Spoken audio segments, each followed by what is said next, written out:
Okay, we're going to get started. I want to welcome everyone and welcome back to some to the 2019 Washington Healthcare Facilities Initiative webinar series. My name is Joanne McGriff, and I'm the Associate Director of the CGSW at Emory University, aka the CGSW, and I'm also the Assistant Research Professor in the Department of Global Health at the Rollins School of Public Health. We are happy to be back here to present session 5 today after taking a break for the month of December. Hopefully everyone received our December 2018 email where we provided the list of available recordings from previous webinars. Today we are excited about our speakers and guests who will be discussing practice-relevant research. I am joined by members of our learning team, Ms. Lindsay Denny, April Klein, Cassandra Savino, Habib Yakubu, as well as the director of the CGSW, Dr. Christine Moe.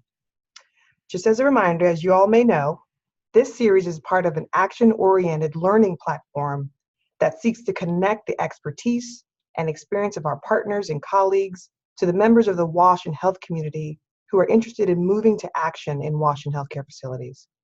We also provide a platform for the community of practice to share experiences, ideas, and best practices, as well as we want to encourage individuals and groups to take specific action to implement sustainable interventions that improve WASH conditions in healthcare facilities.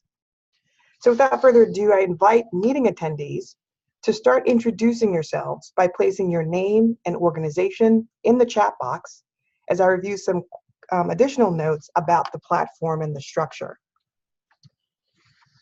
So each month, we highlight WASH and healthcare facility subject matter experts in a 25-minute presentation, followed by 30 minutes of facilitated discussion.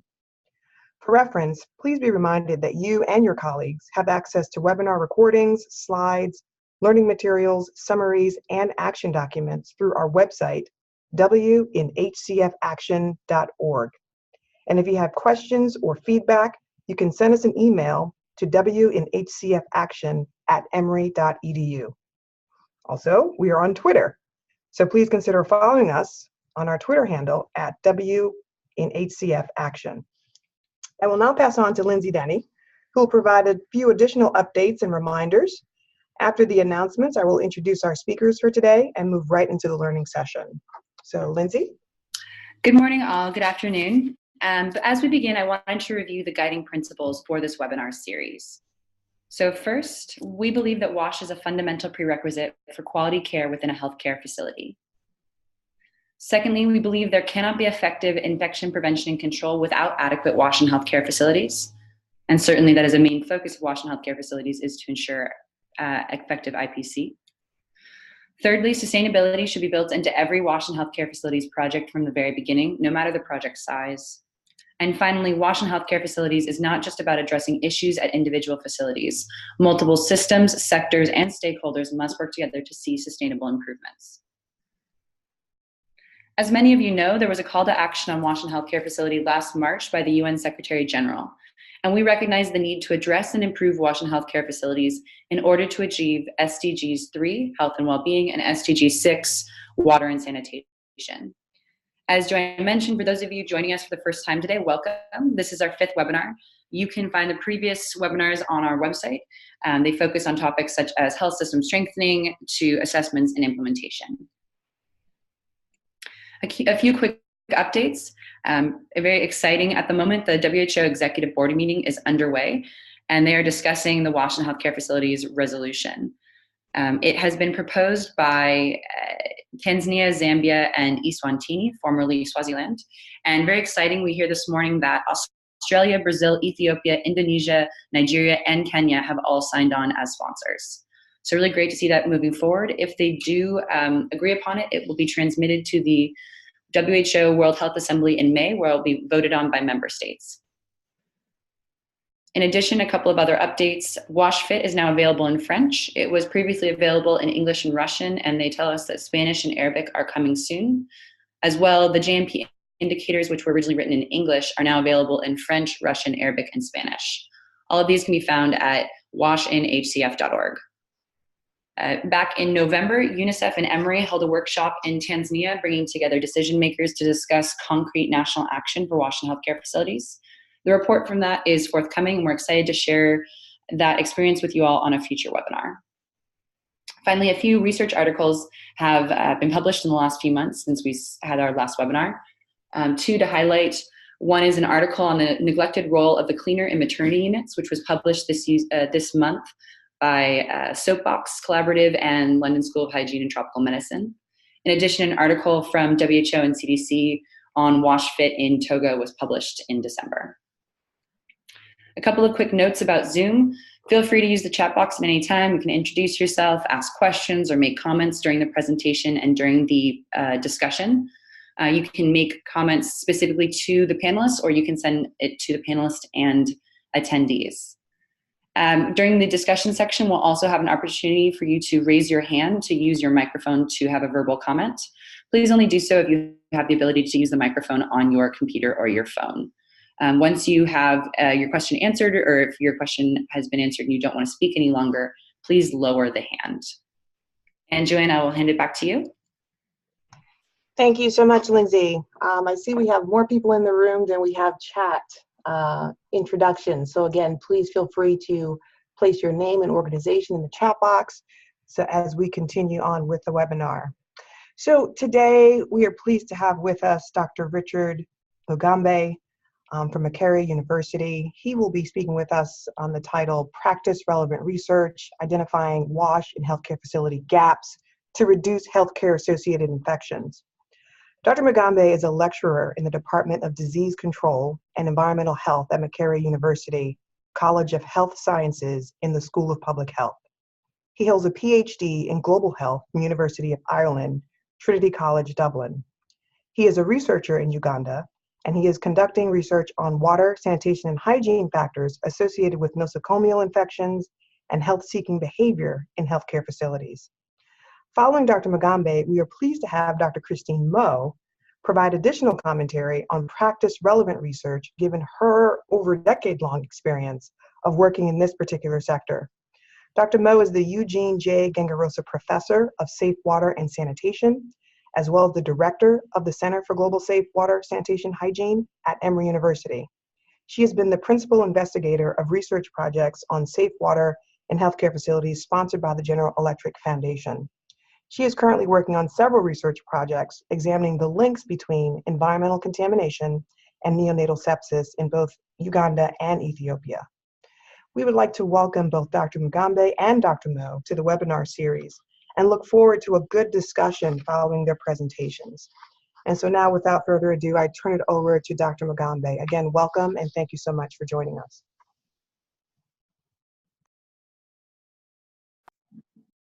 Thank you so much, Joanne, for the very good introduction. And I'm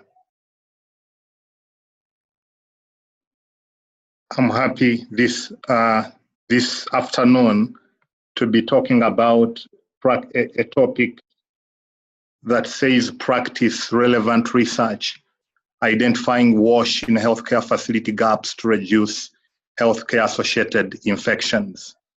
And I'll go right away into the presentation, and that's my presentation outline. I will speak briefly about an introduction to this topic, and then I'll dive into the research gaps in wash in healthcare facilities, and then I'll pick out one of the research gaps that we are currently focusing on in Uganda, and I'll speak about the methods, the results, and conclusions and recommendations from that particular research gap. As a way of introduction, water, sanitation, and hygiene in healthcare facilities are critical for quality healthcare service provision. And there is evidence that shows that good provisions for wash services in healthcare facilities enhances the motivation of healthcare workers, but it also attracts patients or clients to healthcare facilities. and it also helps in the prevention of hospital-acquired infections. But unfortunately, in many healthcare facilities in low and in low-income countries, lack of basic wash infrastructure is an issue. And a study that was done in 2015 indicates that in 54 countries, 38 of the facilities lack access to improved water supply, and 19% don't have access to improved sanitation, while 35% don't have access to water and soap for hand washing. Lack of such provisions in such healthcare facilities presents a preventable risk to those that are providing the services, the healthcare workers, but it also presents a preventable risk to those that are seeking the services.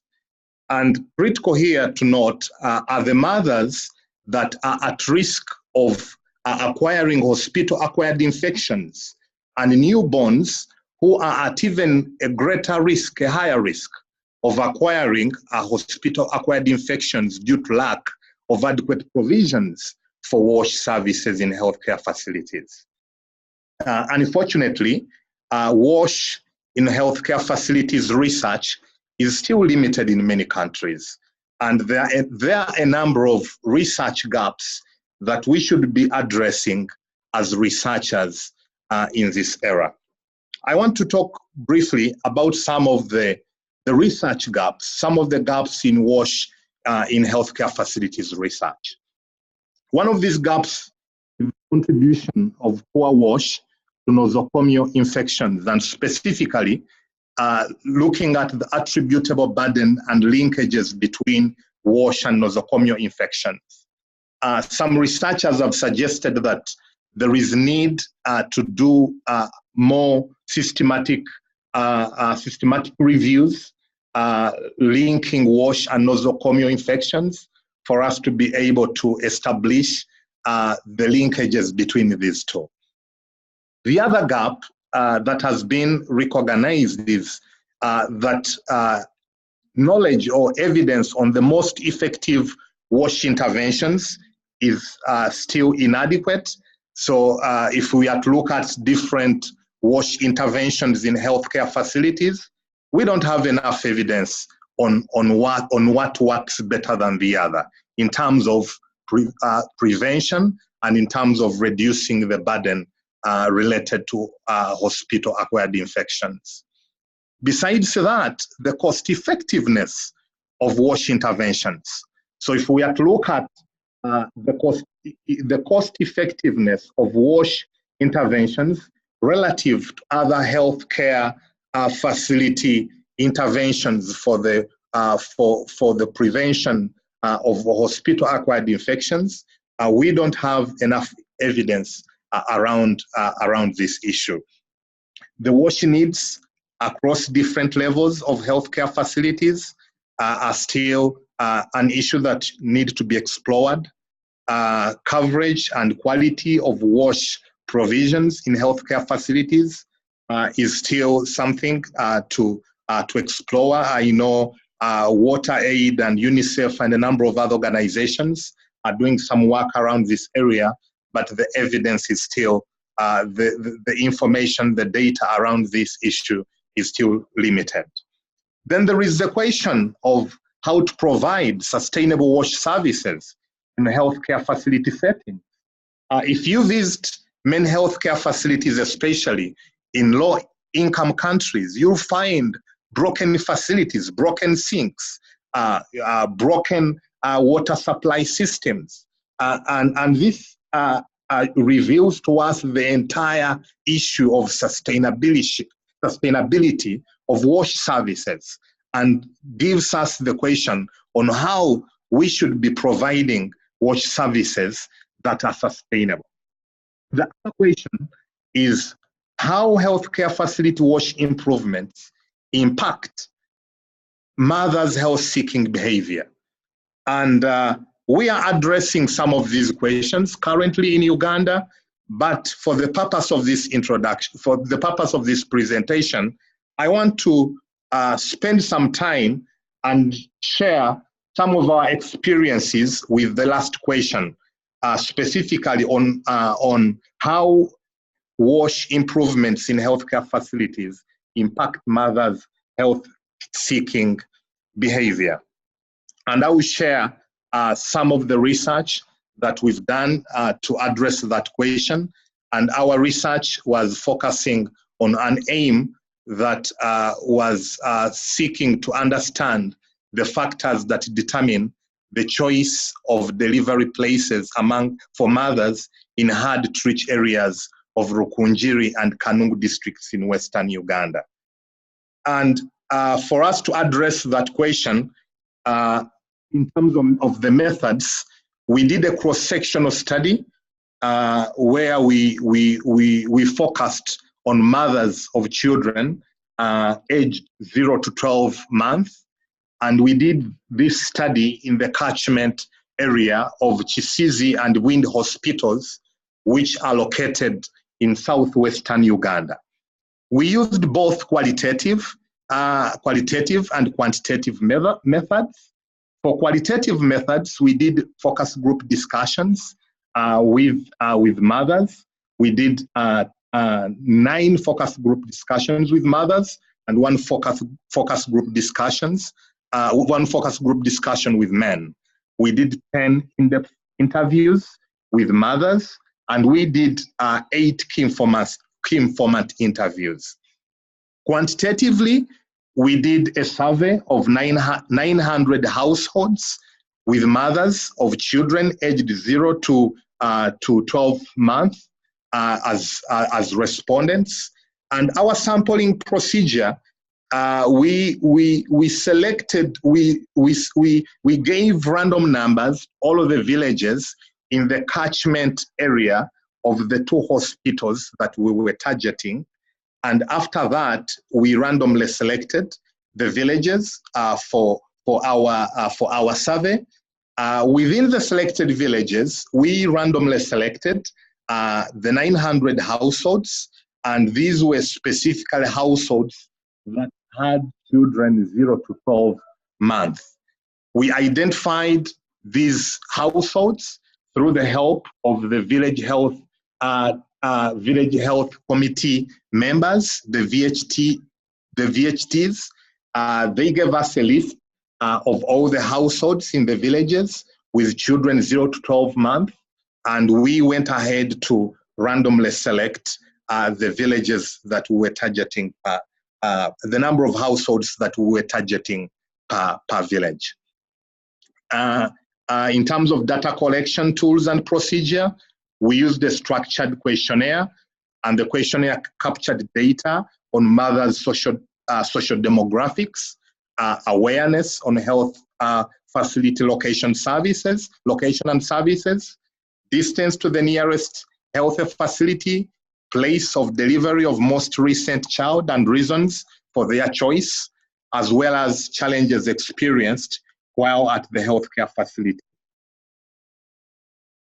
We analyzed the qualitative data manually, and we used the content thematic analysis procedure.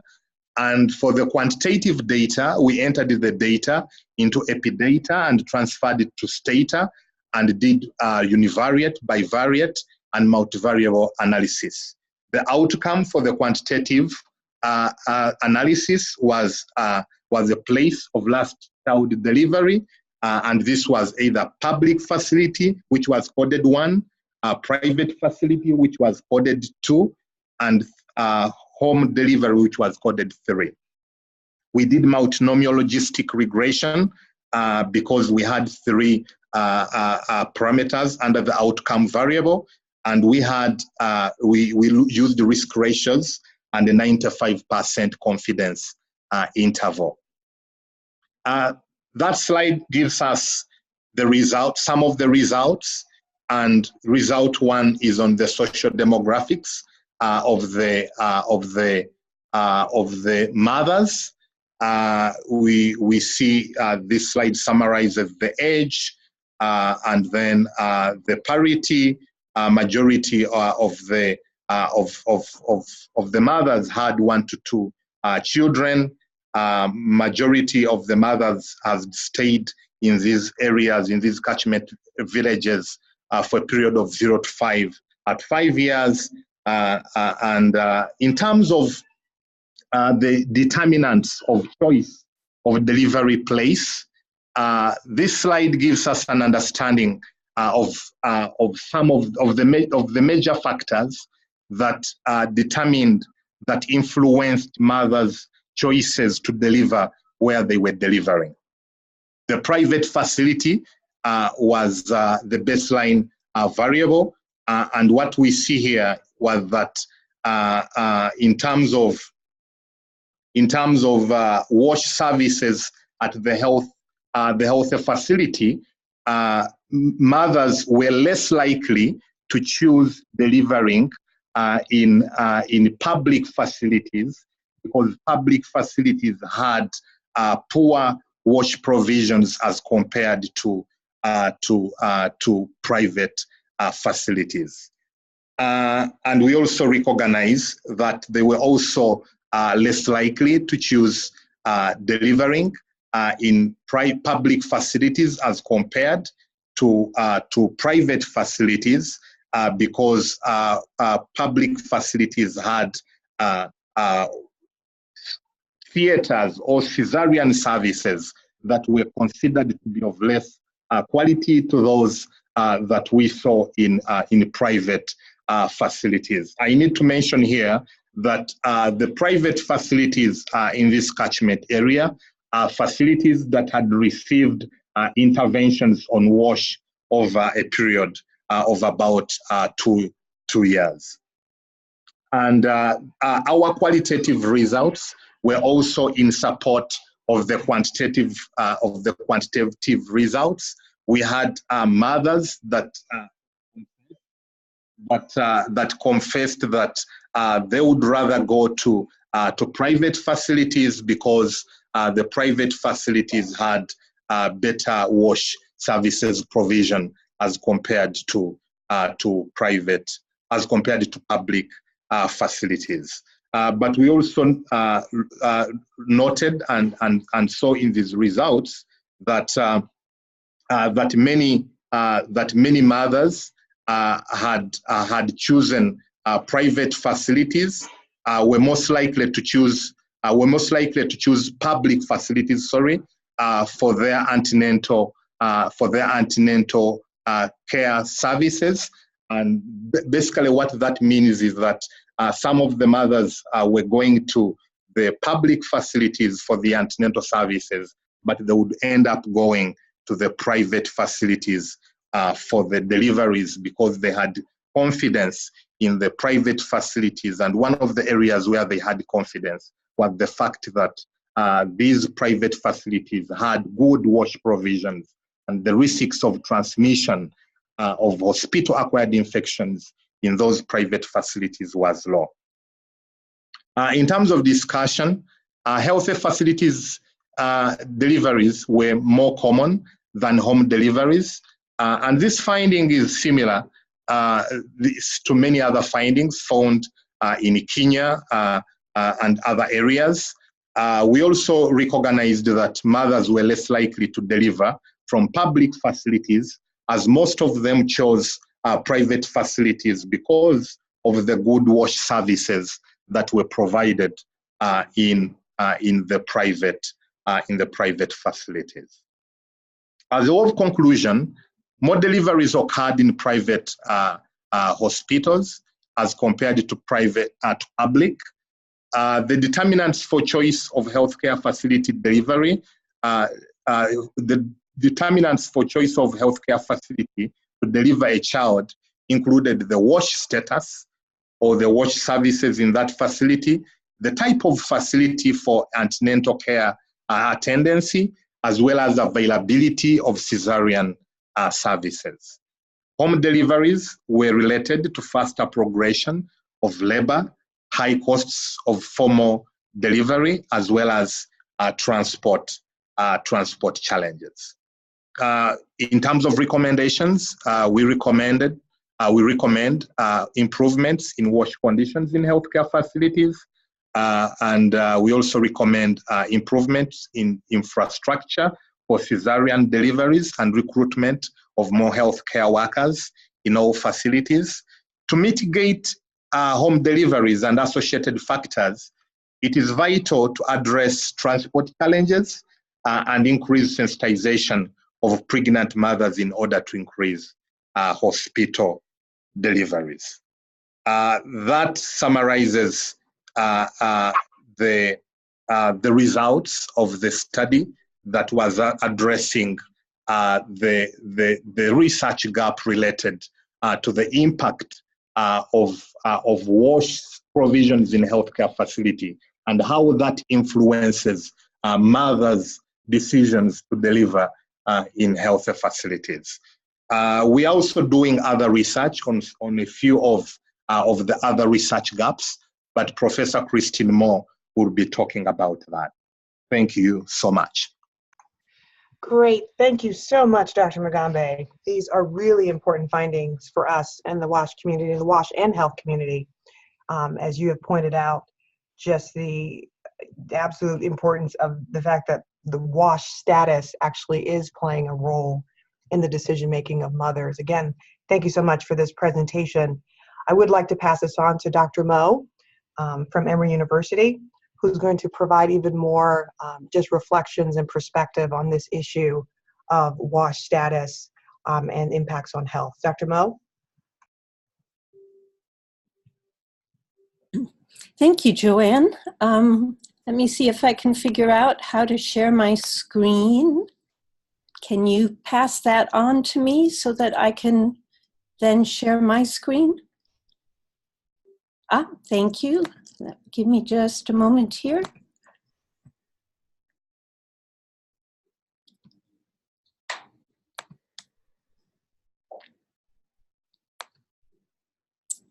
Okay, can you tell me if you see my screen? Yes, we can. Great. Okay, so thank you so much, Dr. Mugambe. I think you really provide critical evidence about how WASH infrastructure affects a woman's choice about where to deliver her baby. Why does this happen? Is it because mothers are instinctively wanting clean, comfortable, safe conditions if they can find them? Do they realize that there is a relationship between WASH and cleanliness and the safety for themselves and that of their newborn child? So these are questions that we have been asking ourselves, and we are now collaborating with Dr. Mugambe on a study that looks at this in more detail. What is the relationship between WASH infrastructure and practices and environmental contamination in the healthcare facility, specifically in the maternity ward, in the labor and delivery rooms, and in the nurseries and the neonatal intensive care unit? And then what is the relationship between that contamination and the risk of acquiring neonatal sepsis? So we are looking at this study, or we are looking at this relationship in two studies, one in Uganda in collaboration with Dr. Mugambe, and a second study in Ethiopia. And each of these studies involves two hospitals. One with, I would say, better WASH, it's not perfect, but better WASH infrastructure and practices, and the other hospital with worse WASH infrastructure and practices. And what we're doing is looking at the impact. We do an assessment of the WASH infrastructure and practices, and then we look at environmental contamination in the maternity wards, labor and delivery, and neonatal nurseries. And we do this by taking environmental samples of the water in those wards, swabbing frequently touched surfaces where the mother and the baby would be touching, having contact, and also taking hand rinses of the staff and the mother that would come into contact with the newborn. This is a We've done a pilot study of this in Cambodia, and we were interested to find a strong relationship between WASH infrastructure and practices in 2 hospitals in Cambodia and levels of environmental contamination and hand contamination. But in these studies in Uganda and Ethiopia, we're now pushing this a step farther and trying to understand what is the risk of healthcare-acquired infections, specifically neonatal sepsis. So we're measuring incidence of neonatal sepsis in babies that are born in these study hospitals and babies that are in the neonatal intensive care unit. So we are, both of these studies are ongoing, and we look forward to sharing the results in the next year and let you know what we find. Great. Thank you so much, Dr. Mo from Emory University, as well as Dr. Mugambe from Mekerere. Again, very interesting work that's happening in WASH in healthcare facilities and links to not only healthcare acquired infections, but also the health-seeking behaviors of mothers. So now I'm going to open the floor for questions. So if you have not already, please type your questions into the chat box, or you can use the raise your hand function on the Zoom menu. Just remember that only we can unmute you. So please keep your hand raised so that we can see you and then allow you to speak. Also remember, if we don't get to your chat box question today, we will do our best to work with Dr. Mugambe and Dr. Mo to respond to as many questions as we can, and then we'll post it on our website after the webinar. So I'd like to start off with a question for Dr. Mugambe. Again, we really appreciate at the beginning of your presentation, you gave a very comprehensive list of the remaining gaps in WASH and healthcare facilities research. If you could just talk to us a little bit about, in your own experience, what are some of the challenges of studying this particular issue, whether logistically, financially, practically, etc.? Thank you so much. Studying hospital-acquired infections and studying issues around neonatal sepsis and linking that to WASH has a number of challenges. One of the challenges is really the issue of delinking delinking and establishing the actual source of the etiological agent. So we know, for example, that for neonatal sepsis, there are possibilities of transmission of neonatal sepsis from the mother to the neonate at the time of birth. And therefore, these organisms can be passed on from the mother to the neonate. But there are also possibilities of the etiological agent of the organisms that are responsible here being from the healthcare facility setting. So from the environment within the healthcare facility, the walls, the bed, the doors, the beddings, and then beyond that, there is also a possibility of these organisms coming from the community as well as the home of the mother. So that's for neonatal sepsis that shows up in what we call a late onset of sepsis. So like 5 to 7 days after discharge from the healthcare facility. So one of the challenges is the issue of delinking and being able to establish the source of the etiological agent, whether it's from the mother, whether it's from the healthcare facility, whether it is from the community, or whether it's from the household. And there are some options of really going about this, but that can be a challenge.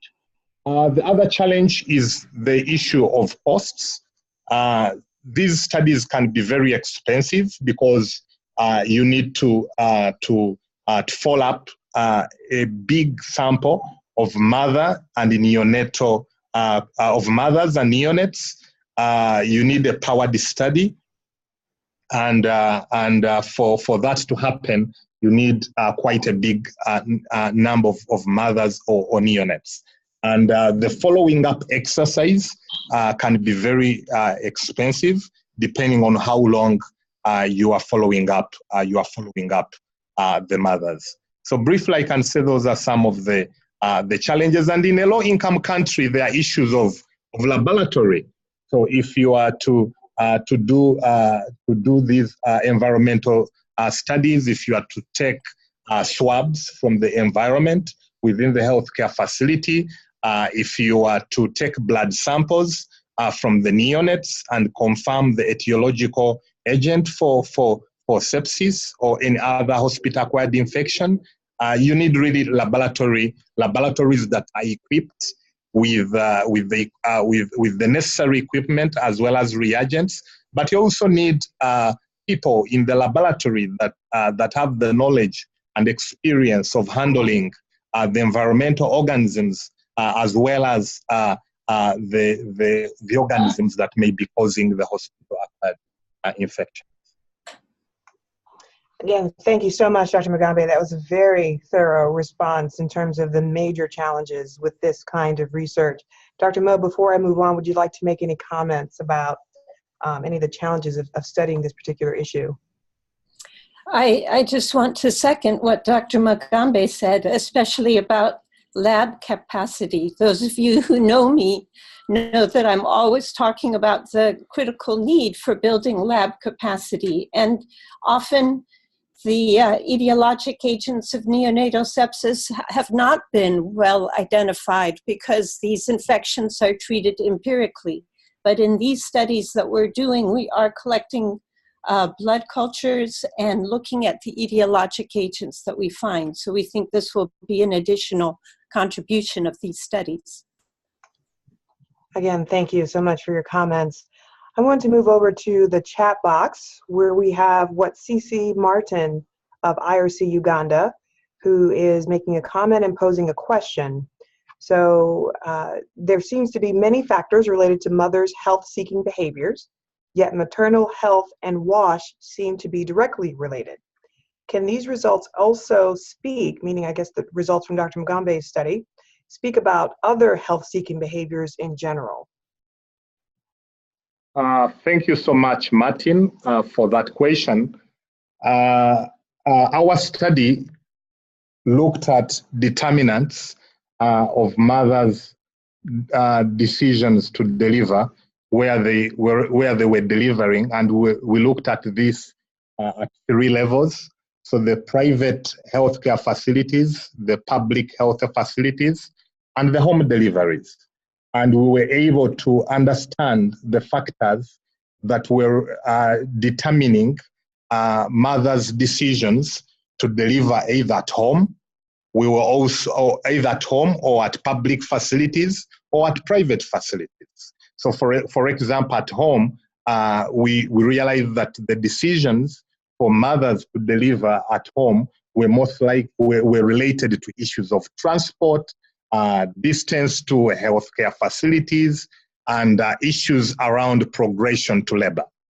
And we also recognized factors that were influencing mothers' decisions to deliver in public facilities, and these were related to issues around the cesarean services or the status of the theater in either the public or the private facilities, issues around WASH, water, sanitation, and hygiene status in the public and the private facilities, issues around the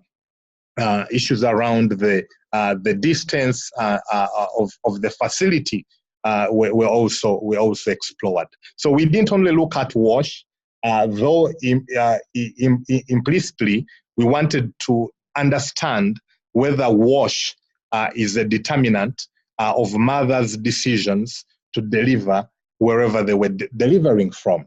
But we explored this in a broader perspective, and we were able to establish the factors that were influencing mothers' decisions to deliver in public, in public or private facilities, as well as the factors that were responsible for decisions to deliver at home. Great, thank you, Dr. Mugambe.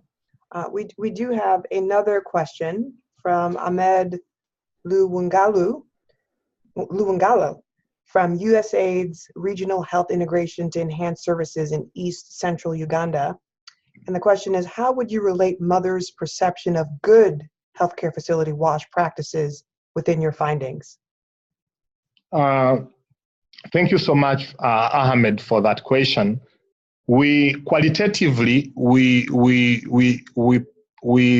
sought to understand mothers' perceptions and experiences with WASH.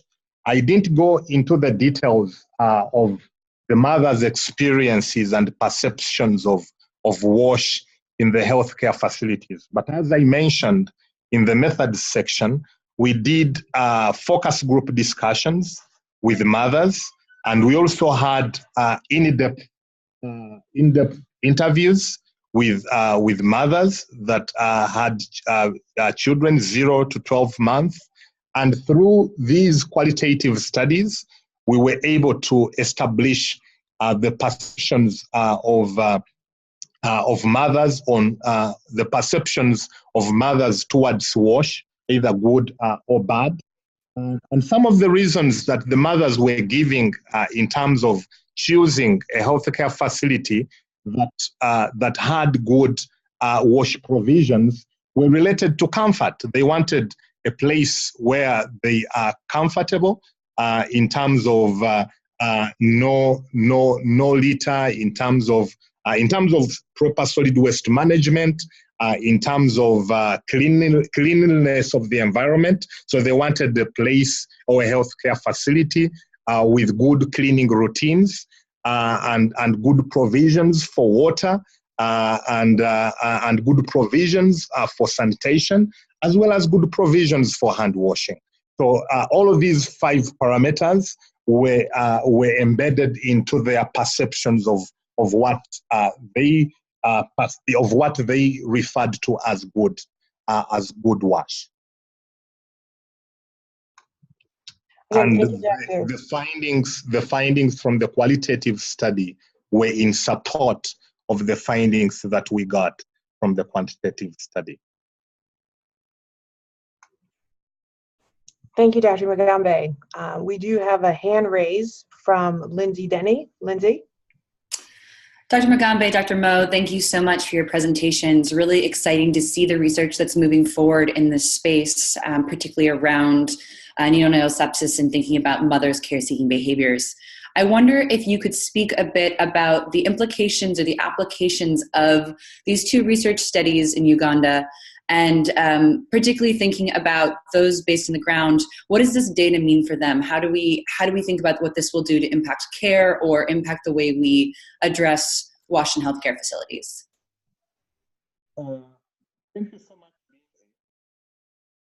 I think the study on the healthcare seeking behavior study, as well as the ongoing study on neonatal sepsis, have implications on the healthcare facilities, but also implications on various stakeholders that are involved in WASH provisions or WASH services, including policymakers. So, for example, the study that we did, the healthcare seeking behavior study, results from that study are very clear to us, and we are in the process of publishing those results. But it's very clear that mothers' decisions to deliver in healthy facilities are influenced by the WASH provisions there, and therefore to the people that are involved in delivery of healthcare services, to the healthcare facilities, both public and private. The implication of that is that improvements in WASH services will increase attraction of patients, of clients, to these healthcare facilities. And our hope is that these findings will trigger those improvements and will cause many healthcare facilities to give attention to this critical need, either public or private. We hope that they will give attention to this, because for the private facilities, it even increases their business. Some of these facilities are private for profit, so they are in the business. They're in the business of providing healthcare services for profits. And if they can provide WASH services that can attract more and more clients, then that gives them more money. But even for the public facilities, it's important. It's important for them, and we also hope that they will be addressing this critical need. We've shared preliminary results with some of the stakeholders, and they are continuously engaging us on different platforms to see that we work together in improving the status of WASH in healthcare facilities. We are also engaging the Ministry of Health, a number of non-government organizations, and our hope is that these two studies, the healthcare seeking behavior study, as well as the study on neonatal sepsis, our hope is that these two studies will cause different stakeholders to continue lobbying for improvements in WASH, but we also hope that they will also trigger some policy changes. One of the issues right now is the need to incorporate WASH in the health management information system. We've been involved in that discussion and in the drafting of WASH indicators that can be included in the health management information system, the HMIS. And our hope is that these two studies that we're involved in, or we've been involved with, would also provide the needed evidence for the different stakeholders to see that it is critical for us to conclude and finalize the WASH indicators that should be integrated in the HMIS. Thank you. Great, thank you, Dr. Mugambe. Dr. Mo, would you like to make comments about implications of these studies for practitioners and implementers? Yes. But as we said, both of these studies are in progress, the one in Uganda and in Ethiopia. But something that we are noticing is that we find the doctors are now requesting blood cultures and looking at the results in order to guide treatment. So we're beginning to see a change in the practice of the healthcare providers, because they told us before that they would almost never request a blood culture. They would just treat empirically these neonatal sepsis infections. But now they are interested, since we're providing support for the blood cultures to be collected and tested in the lab. And the preliminary results from Ethiopia are startling. We haven't mentioned antimicrobial resistance yet this morning, but in fact, the preliminary results we're seeing in Ethiopia, we're detecting pathogens from these neonatal sepsis cases that are showing resistance to multiple antibiotics. So in some cases, 5 antibiotics. So this is one of the great concerns about healthcare-acquired infections, and the reason to build better WASH infrastructure and practices to prevent healthcare-acquired infections. And this is, we think that our studies will add more evidence that, in fact, these infections tend to have high antimicrobial resistance profiles. Great, thank you, Dr. Mo. I just wanted to share that there is a comment about subsequent webinars. So again, we do want to remind you all that we are definitely open to ideas about other webinar topics, but the comment here is that perhaps we should think about sustainable management of WASH services in healthcare facilities, or perhaps long-term planning of WASH services as it relates to some of the research areas and discussions that we're having today. So again, we thank you, Watsisi Martin, for making that comment. I have one final question here for both, again, Dr. Mo and Dr. Mugambe, and in some respects you have touched on this, but as you think about the future and hopes for the kind of research that is possible or can be coming out, what are your hopes for the body of research in WASH and healthcare facilities? And Dr. Mill, you just started to touch on AMR just now. Are there other thoughts for areas of inquiry that we should all be thinking about and looking out for? Thank you so much, Joanne. Our hope is that we can continue making a contribution to some of the gaps, the research gaps in WASH in healthcare facilities.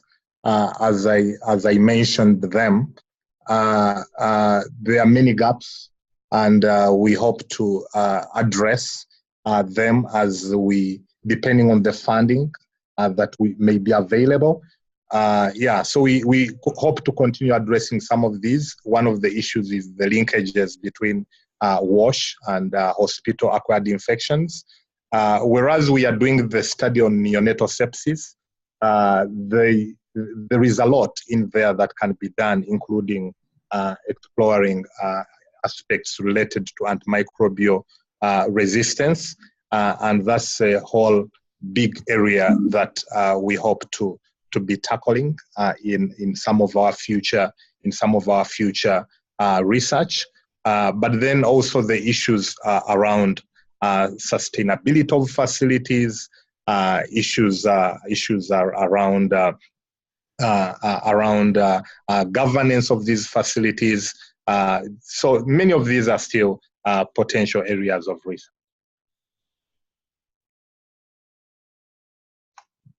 So I think about this a lot, and I think that part of the problem is resources, and that we need to be developing and testing, evaluating low-cost, sustainable WASH solutions that are targeted towards healthcare facilities and different levels of healthcare facilities. What are solutions that are appropriate for primary healthcare posts versus solutions that are appropriate for hospitals that have surgeries and do C-sections? But I think the other part of the problem is priorities and leadership, and the need for more work on how do you improve health systems and health system processes. How do you develop leaders that recognize that investing in WASH and sustaining WASH will lead to cost benefit for the healthcare facility and for the patients. So I think we have a lot of research opportunities ahead of us in a variety of disciplines. So I encourage all of our participants, whether you are a microbiologist or a social scientist or a systems thinker, there is a lot of work to be done in this area, and it's going to require a range of disciplines and a range of talent. But I think it's such a crisis that we really need to move forward on this issue, and we need to engage with local communities to demand better quality from their local healthcare facilities. We need to engage with government and policymakers, and we need to engage with funders and donors in this area. Thank you, Dr. Mo. We are going to call on, we have a hand raised from Ahmed Luwangula. Ahmed, can you hear us?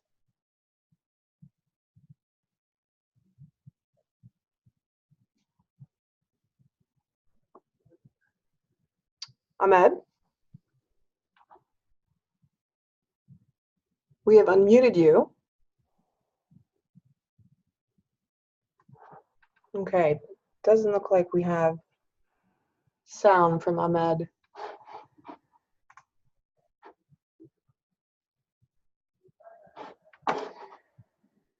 Hello. Ah, there you are. Ahmed, go ahead. We can hear you. Yeah, thanks very much. I listened to Dr. Mugambe's second part of the presentation when he mentioned about WASH indicators. And in my experience in WASH programming, we realized that one of the hindrances is the lack of proper accountability for WASH in health facilities, especially when it is initiated, but the routine WASH monitoring becomes a challenge. And when you mentioned about the push to have WASH indicators included in the HMIS, I just wanted to find out what are maybe these WASH indicators that we are thinking through, and what is the proposed frequency of reporting? Thank you so much, Ahmed. I will not, I think, be able to exhaustively discuss all the indicators and the frequency of reporting and all those issues. But I want to mention that these are still work in progress. We are engaging, Ministry of Health is taking lead in this, and we've been involved, and a number of other non-government organizations and other government departments, like Ministry of Water and Environment, are involved. And they are looking at issues to do with solid waste management in the healthcare facilities, issues around sanitation in the healthcare facilities, in terms of the type of facility, in terms of the operation and maintenance of the facility, in terms of the location of the facility in terms of distance, but also in terms of the patient, the ratio of the number of stances, for example, to the patients. And then apart from sanitation, there are also indicators related to cleaning, to cleanliness and cleaning routines, indicators related to hand hygiene, to menstrual hygiene. So those are the issues that were considered when these indicators were being developed. As I mentioned, they are still being discussed, and I hope they can be concluded soon. Great. Again, thank you so much to Dr. Richard Mugambe from Mekerere University, as well as Dr. Christine Moe from the Center for Global Safe WASH at Emory University for such, again, great presentations and responses to these questions today. In the interest of time, we do have to come to a close. I'm going to pass it on to my colleague, April Klein, who will just share with us some wrap-up notes. Thank you, everyone. Yeah, thanks for joining us, everyone, and thank you so much to Dr. Mugambe and Dr. Christine Moe. The research you shared with us is so important to contributing to the evidence base that we need to really start developing these interventions to really address this issue. So please remember, even though the webinar is closing, you can continue to submit questions in the chat box. We'll collect those.